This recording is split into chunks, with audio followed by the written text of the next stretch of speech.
Olá, tudo bem com vocês?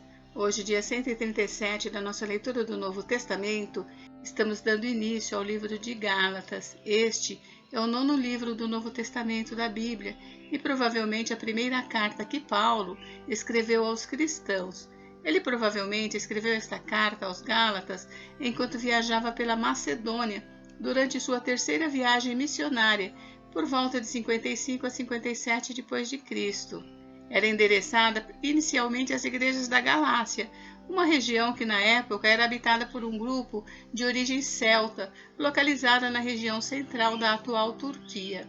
Esta carta exerceu enorme influência na história do cristianismo, no desenvolvimento da teologia cristã e no estudo do apóstolo Paulo. É uma carta que defende a justificação pela fé em Jesus Cristo e também aborda a importância do amor e da unidade na comunidade cristã. Paulo escreveu esta carta porque eles estavam se afastando do Evangelho e adotando falsos ensinamentos. Ele também se defende contra as acusações de falsos mestres que se opunham a ele. A carta aos Gálatas é uma das primeiras explicações escritas da doutrina da justificação pela fé em Jesus Cristo e continua a inspirar e desafiar os cristãos a viverem uma vida de fé, graça, liberdade e amor em Cristo Jesus. Os principais ensinamentos que tem neste livro são que as pessoas são salvas pela fé em Cristo e não pelas obras da lei de Moisés. A liberdade em Cristo deve ser usada para servir aos outros em amor. O Espírito Santo capacita os crentes a viverem uma vida que agrada a Deus. E o fruto do Espírito é o amor, a alegria, a paz, a paciência, a amabilidade, a gentileza, a fidelidade, a mansidão e o autocontrole. Bem, hoje nós leremos os capítulos 1 e 2. Vamos à leitura? Gálatas 1. Prefácio e saudação. Paulo, apóstolo, não da parte dos homens, nem por homem algum, mas por Jesus Cristo e por Deus Pai, que o ressuscitou dos mortos, e todos os irmãos que estão comigo, as igrejas da Galácia. Graça e paz da parte de Deus Pai e da de nosso Senhor Jesus Cristo, o qual se deu a si mesmo por nossos pecados, para nos livrar do presente século mau, segundo a vontade de Deus nosso Pai, ao qual glória para todos sempre. Amém. A inconstância dos Gálatas. Paulo vindica a autoridade divina do seu apostolado e da sua doutrina. Maravilho-me de que tão depressa passasseis daquele que vos chamou a graça de Cristo para outro evangelho, o qual não é outro, mas há alguns que vos inquietam e querem transtornar o evangelho de Cristo. Mas ainda que nós mesmos, ou um anjo do céu vos anuncie outro evangelho, além do que já vos tenho anunciado, seja anátema. Assim como já vô-lo dissemos, agora de novo também vô-lo digo: se alguém vos anunciar outro evangelho, além do que já recebestes, seja anátema. Porque persuado eu agora a homens ou a Deus, ou procuro agradar a homens? Se estivesse ainda agradando aos homens, não seria servo de Cristo.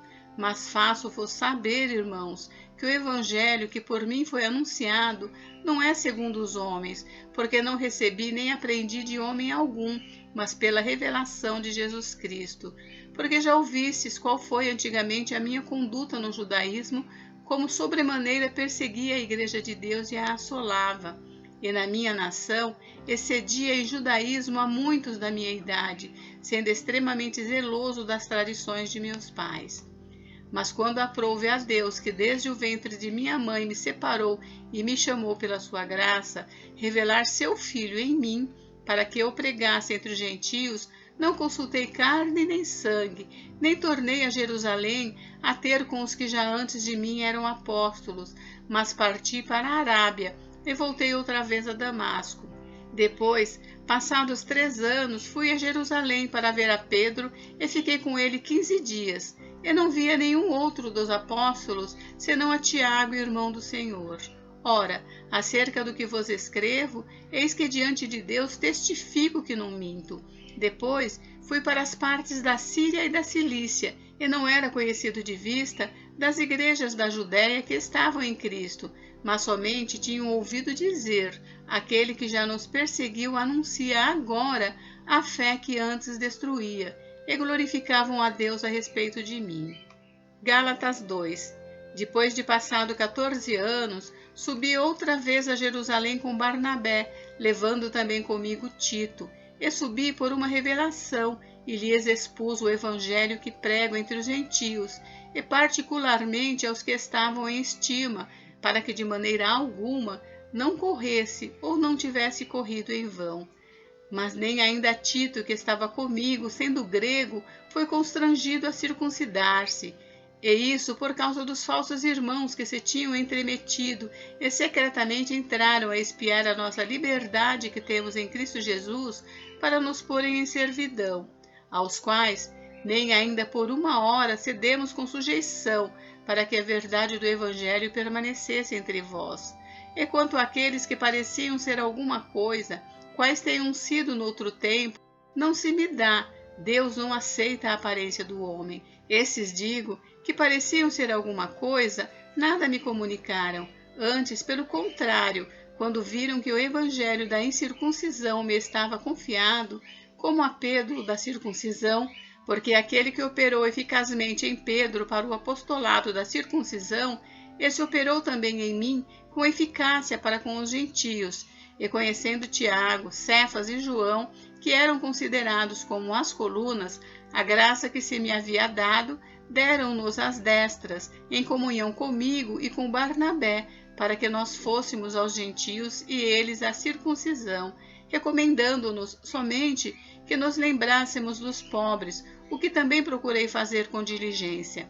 E chegando Pedro a Antioquia, lhe resisti na cara, porque era repreensível, porque antes que alguns tivessem chegado da parte de Tiago, comia com os gentios, mas depois que chegaram, se foram retirando e se apartou deles, temendo os que eram da circuncisão. E os outros judeus também dissimulavam com ele, de maneira que até Barnabé se deixou levar pela sua dissimulação. Mas quando vi que não andavam bem e direitamente conforme a verdade do Evangelho, disse a Pedro na presença de todos: Se tu, sendo judeu, vives como os gentios e não como judeu, por que obrigas os gentios a viverem como os judeus? Nós somos judeus por natureza e não pecadores dentre os gentios. Sabendo que o homem não é justificado pelas obras da lei, mas pela fé em Jesus Cristo, temos também crido em Jesus Cristo para sermos justificados pela fé de Cristo e não pelas obras da lei, porquanto pelas obras da lei nenhuma carne será justificada.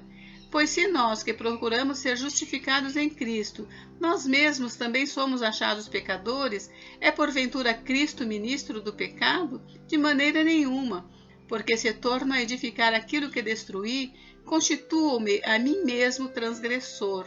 Porque eu, pela lei, estou morto para a lei, para viver para Deus. Já estou crucificado com Cristo, e vivo não mais eu, mas Cristo vive em mim.